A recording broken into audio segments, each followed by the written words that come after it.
This episode of Profiles in Risk is brought to you by InsurTech Connect Las Vegas. The legendary ITC is coming back to Vegas October 14 to 16 at the Mandalay Bay Casino. ITC is the largest InsurTech conference in the world by a long shot and the absolute cannot miss event of the year. We never miss it, neither should you. Register today using our discount code INSNerd200. Again, that's INSNerd200 and see you in Vegas, baby. And when you're there, look for me. I'm the guy with the red top hat and ask me for a magic trick. Hello and welcome to a very special episode of Profiles in Risk. This is your sleep-deprived and overly caffeinated host, Tony Cañas, enjoying amazing Costa Rican coffee in Costa Rica. This is, I think, the sixth episode I record during my current trip to Costa Rica. And today's episode really different from the norm. Today we are chatting with Sharon Henzler. Sharon, young rising insurance professional who had the misfortune of running into me at IB Future Fest just a couple weeks ago, which was her first insurance conference, and that's basically kind of the big topic we'll talk about. So anyway, Sharon, first of all, thank you for joining me today. After I talked your ear off for 16 hours of that particular conference, I'm amazed that you were a glutton for punishment and willing to jump in again. Absolutely. Thank you for having me. No, it's exciting to be here. Not only was that my first conference, but this is my first podcast. So you're getting a lot of firsts from me. So be kind. Fantastic. Absolutely. Okay. So just as a quick background, it's not the main topic today, but as a quick background. So you go to Gonzaga University, end up graduating with a degree in math and economics, right? Yep. And like 4.0, involved in everything, valedictorian. Yeah. Yeah. So congrats on that. You intern at Liberty. Yep. But not just an internship, you end up being like a co-op basically, because you're there for like 2 summers and I think Yep. Okay. So basically you're like full-time in the summer and part-time in during the school year kind of thing. Just 2 full-time summers. Okay, so 2 full-time summers. Perfect. Okay. In the analyst development program summer internship. Okay. Out in Washington. So what us older insurance professionals think of as Safeco, or the Safeco office. Yep. Whether you were working in Safeco or Liberty stuff, the Safeco office. Okay. Now, It was Liberty, but it was back when Safeco still had the Mariners Stadium. So we got lots of free tickets to the Mariners Stadium. One of my favorite things about insurance. As a sports guy, I've been to so many games because of insurance.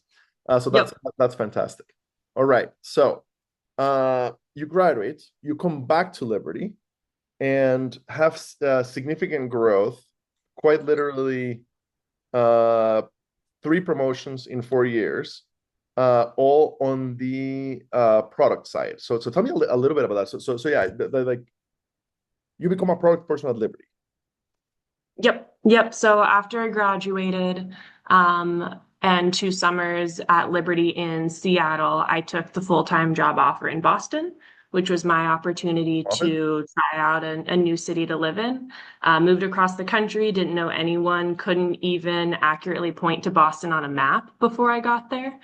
But started with the small states up there. I was like, I never know which one's which. I didn't know if New York was above or below me at the time. That is confusing. That part for non-Northeastern, that is confusing. Exactly. Had you visited Boston or at least New England before moving there?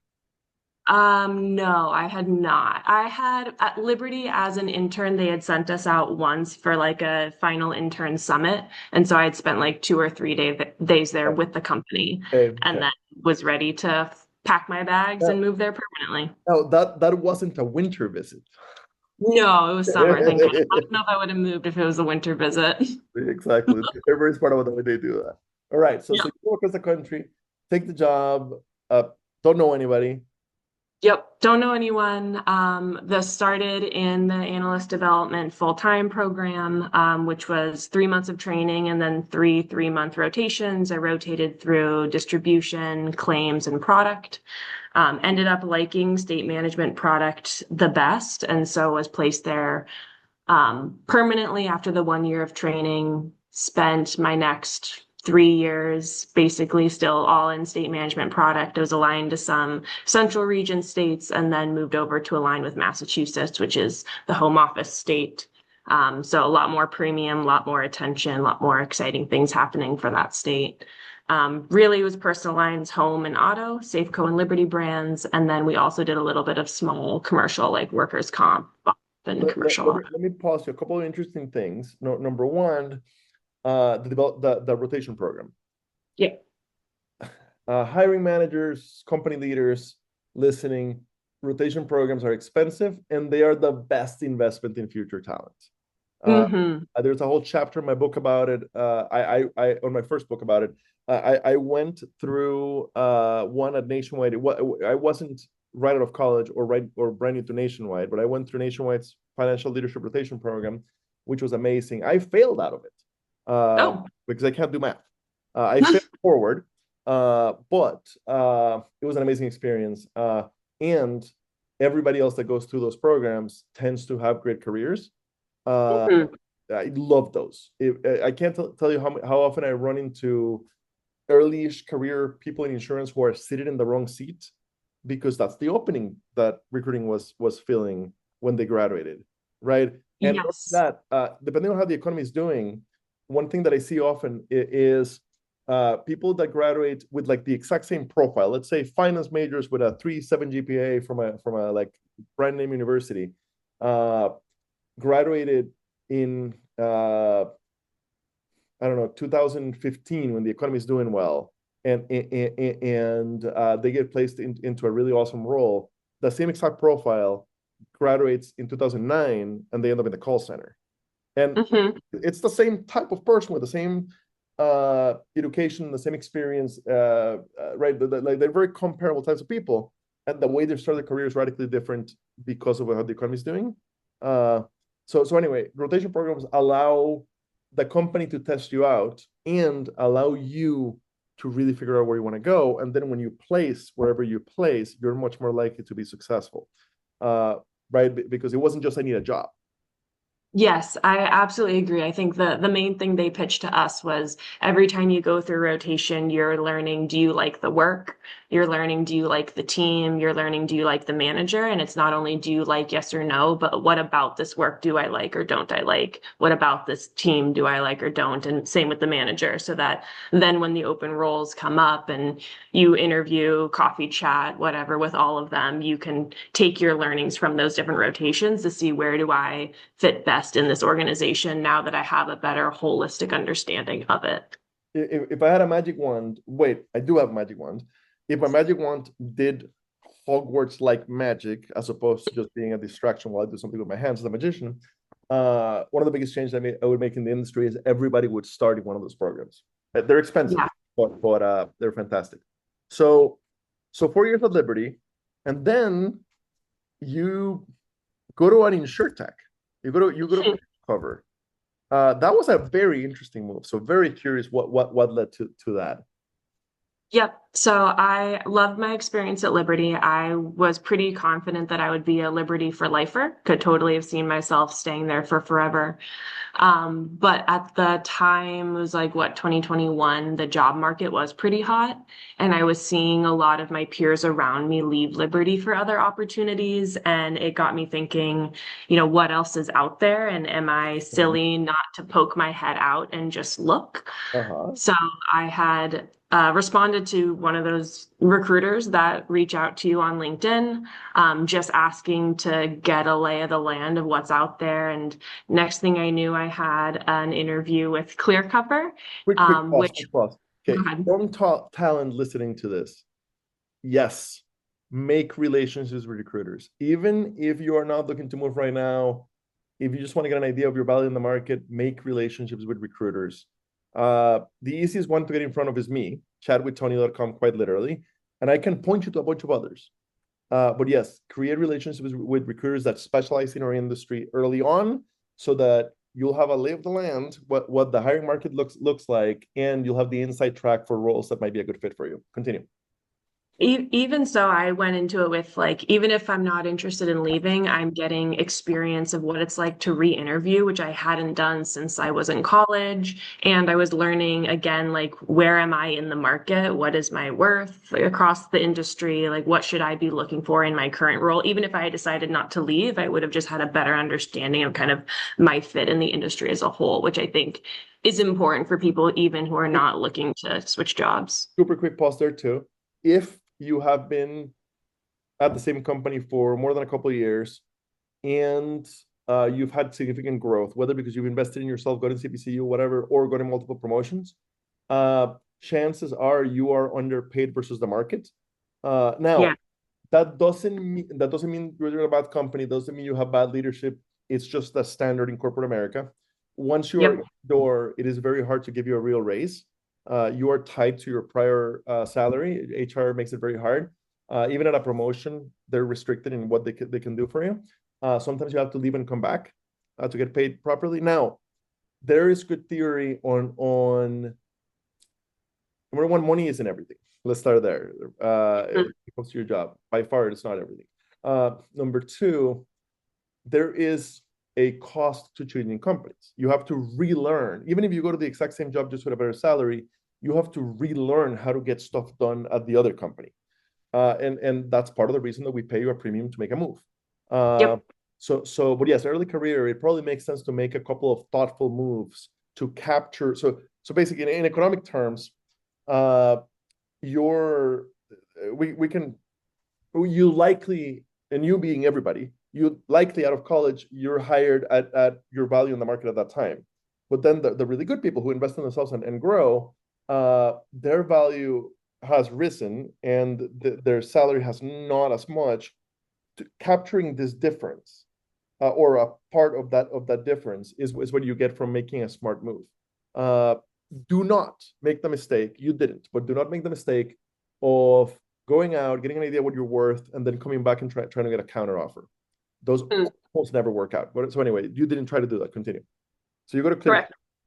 Yep. So I go to 𝗧𝗵𝗀𝗀, mostly because 𝗧𝗵𝗀𝗀 was giving me a path to managing quicker, not only managing the P&L, but also managing people. And those are two things that I was very set on doing. So my interviews with 𝗧𝗵𝗀𝗀 were like a whirlwind, got the offer right away, and it was a hard decision to accept and leave Liberty, but I'm so glad that I did. And then my time at 𝗧𝗵𝗀𝗀𝗀 was, a similar sort of whirlwind, stepping into a bunch of different roles. State alignments and state assignments changed quite frequently. People were coming in and out. I met just a ton of wonderful folks, worked on a ton of cool projects, had experience managing and leading in a bunch of different things, and then ended up my time there as a VP of insurance product. Got 4 promotions. Yes. 1 to AVP and 1 to VP. And so you're there for almost 4 years, which is a long time at an insurtech. Now that's an insurtech that's pretty mature, Yep. especially when you left, it was really mature. So why leave 𝗧𝗵𝗀𝗀𝗀 to go to your present job? Yep, I had actually a boss that I had just briefly at Liberty Mutual reach out to me, saying that she had just gotten a cool promotion at her current role to Chief Marketing Officer and was looking to rebuild her team and was wondering if I was interested in making a slight pivot. So still in insurance, but it was my step out of product and up into marketing. And so it was an opportunity that I was really excited for, not only to work with her, but also to experience just a different side of the insurance industry. Fantastic. And great lesson there on leadership. People don't leave companies, they leave bosses. If you have great leadership and that great leadership is going somewhere and is happy to take you with them, it might be a good idea to follow them. On the other hand, if you interview with a company and you love the company, but you're iffy about the manager you're going to be working with, don't take that job. Even at a great company, a bad manager will ruin your time there. A good manager at a bad company, I would rather, if I have to choose, I would rather have a great manager at a bad company than a bad manager at a great company, because Yeah. that is who has the greatest effect on your experience in that company. Awesome. So thank you for kind of walking us through that. Yes, go ahead. I was just going to say that I do feel fortunate that I've had wonderful managers everywhere that I've gone. So I think that has aided in my career advancement too. I've had managers that have believed in me, have fought for me, have stood up for me, have found me new opportunities, and they've really enabled me to grow as quickly as I have. And I feel fortunate, knock on wood, that I haven't had a bad, quote unquote, bad Bound to happen manager. at some point. But I'm sure it'll come, and I'll look forward to the day because it'll be a learning opportunity for me, Absolutely. but happy that it Yes. hasn't happened yet. For the listeners, if you are working under a copy manager, there's a lot to learn on what not to do in the future. Quite honestly. All right. Yep. So how, number one, why hadn't you ever gone to any insurance conference? I think my role, I didn't need to because of my role, Uh-huh. and I had never thought of going on my own dime. And that is okay. That is a fantastic. Okay. And now you did not go on your own dime to this one, right? Correct, I did Okay. not. But let me address that super quick. Um, Going, the insurance conferences are expensive. Not Yes. all of them. Not all of them. If a listener is considering going to an insurance conference on their own dime, I would recommend you start with something regional, local regional, something where you can travel cheap. For example, if you're on the agency side, go to your local or regional Big I.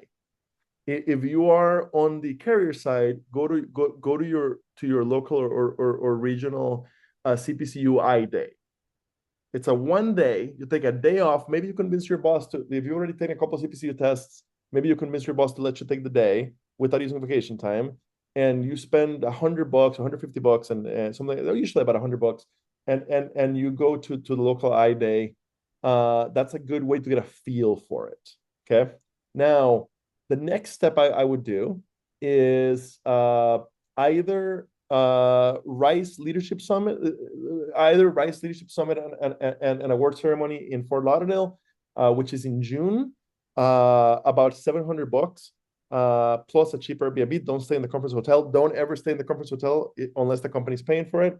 Cheap Airbnb nearby, and a cheap flight to Florida. Florida is cheap to fly to. Yep. So you end up probably a grand in, and you're gonna gain so much. I guarantee it. Same story with CPCU Leadership Summit. About $700 for the conference. The city changes, but it tends to be a cheap-ish city, or it tends to be not a marquee city, because that's what they do with the big conference in the fall. So Atlanta, Georgia, San Antonio, Texas, Baltimore, Maryland, kind of cities. Same story, $700 for the ticket, a cheap flight, and Airbnb, and you're probably a grand in, and you'll gain a ton from it. If you have to choose from the two, it pains me to say it, but go to Rice. Okay, so but yes, we are not, we don't get raised to think of, I am going to pay my own way to a business conference, right? Yeah. We're in a different episode for this. In super short, in the modern world, where there is no guarantee of lifetime employment, and as number one, the company's not guaranteeing they'll keep you forever, and number two, you're not guaranteeing that you'll stay forever, even if they invest in you. Companies are reticent to invest in people, especially entry-level people. You have to kind of invest in yourself, right? Just like great companies have R&D budgets of X percentage, let's call it 10%, 15% of revenue. A great way to think of your career is, I'm going to invest 10 to 15% of my salary in continuing to grow my skill set. One of the ways to do that is great conferences. And I can help anybody figure out which conference to go to. All right. So yes, paying out of pocket, only a few nerds do it, generally because we've fallen in love with what we get out of conferences. All right. So how did you end up attending the first IB Future Fest in Santa Monica, California? Yep. So I feel very fortunate and grateful to my prior company, ClearCover, for nominating me as a IB Insurance Rising Star. I was a recipient of that award, didn't find out until a bit later because I think switching jobs had made it a little hard to get in contact with me and to let me know.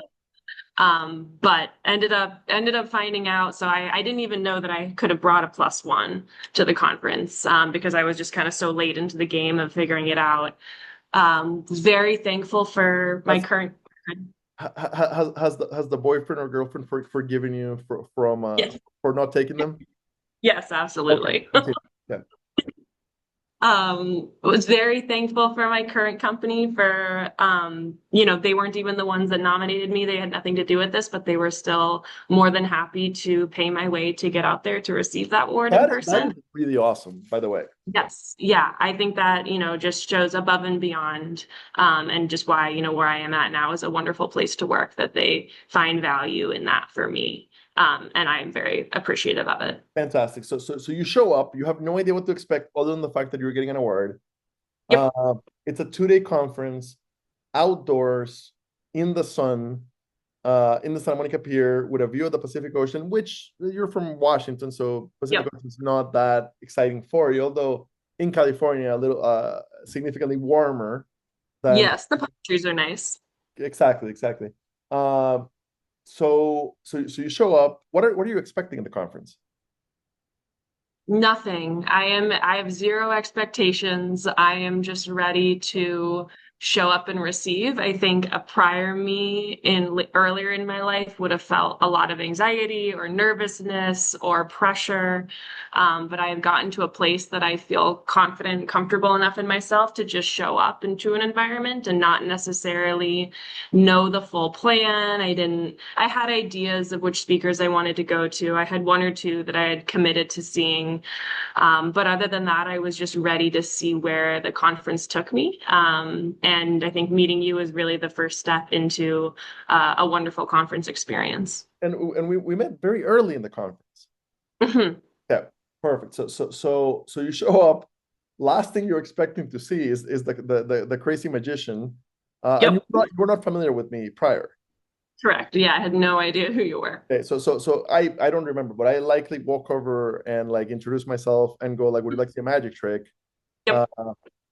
But also say, "Hey, by the way, I run the largest podcast in the U.S. insurtech space. Who are you with?" Yep. Perfect. Okay.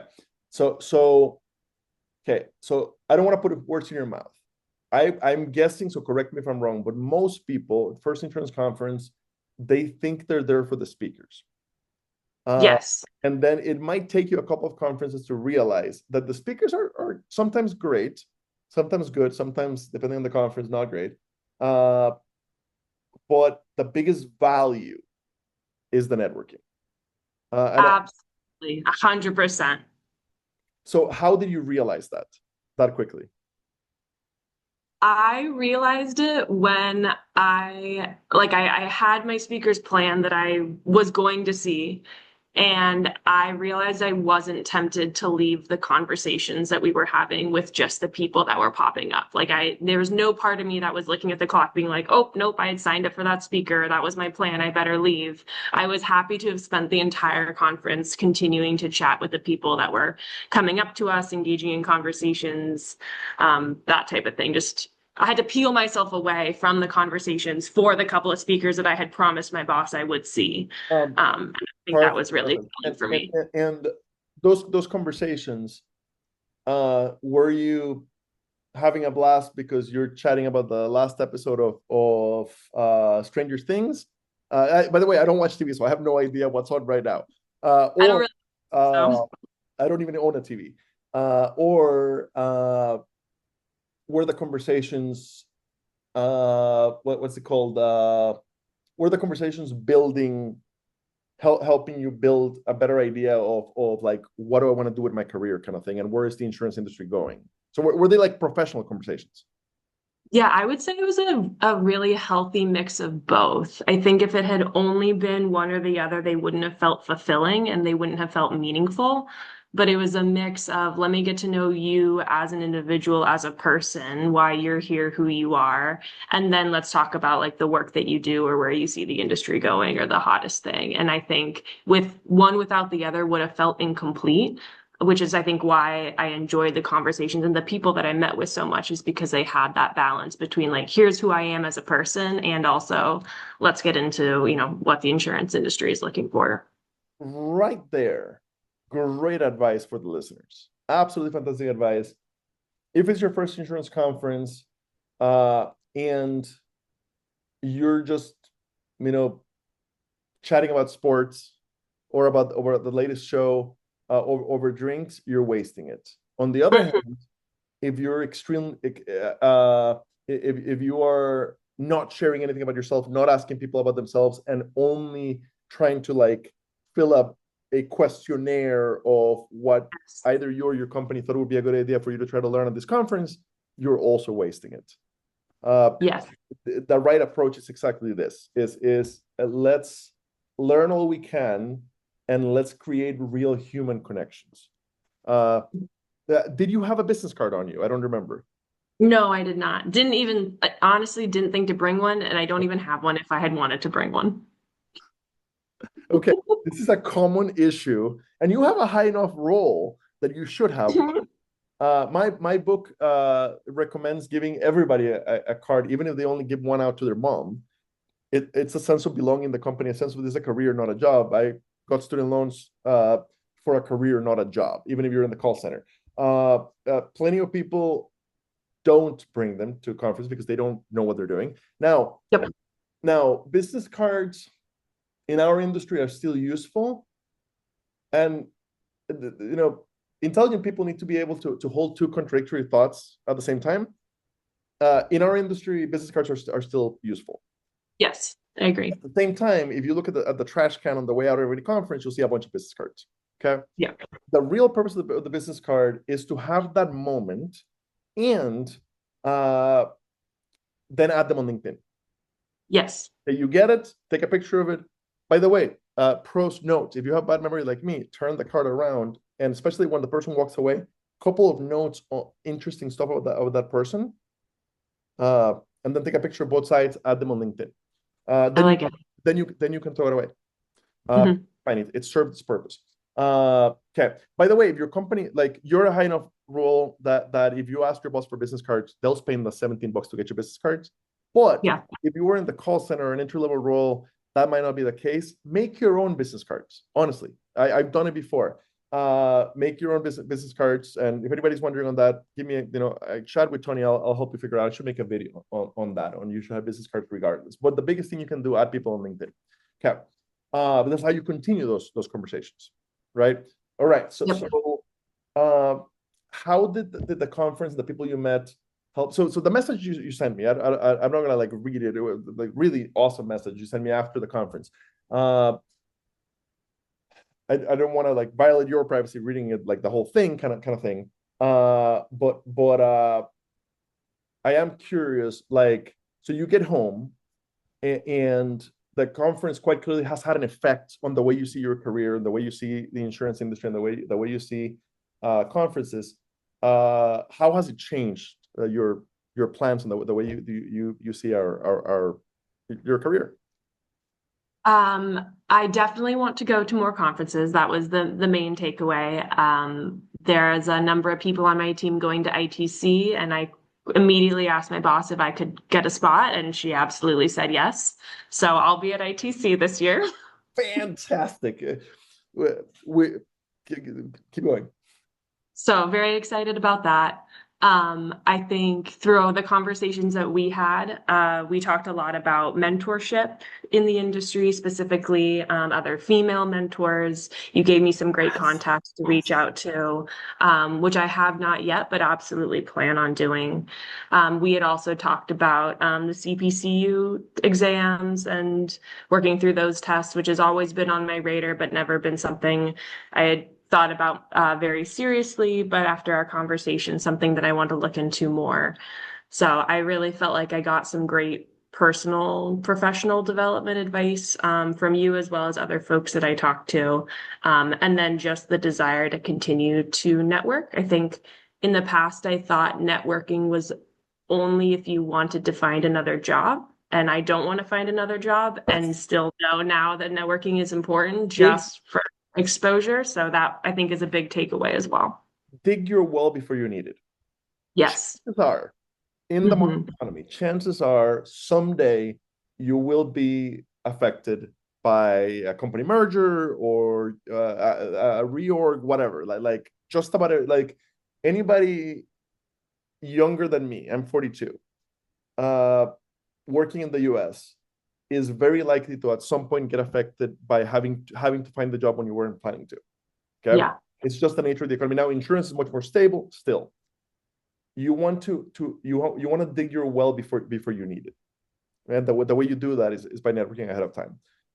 And also, I can tell you, maybe once a week, somebody shows up on 𝗀𝗏𝗀𝗃.com, and the first thing I say is, hey, I couldn't find you on LinkedIn. And they say, I don't have a LinkedIn. I don't want my Oh, company to know that I'm looking. oh. LinkedIn is not just for job searching. LinkedIn is so much bigger than that. Now, Hmm. another question.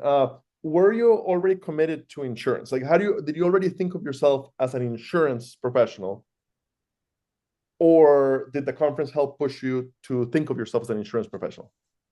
No, I've always thought of myself as an Okay. insurance professional. I feel like I make the joke that I'm in too deep to take a pivot, which I'm You sure are. is not true, but I kind of feel like it is.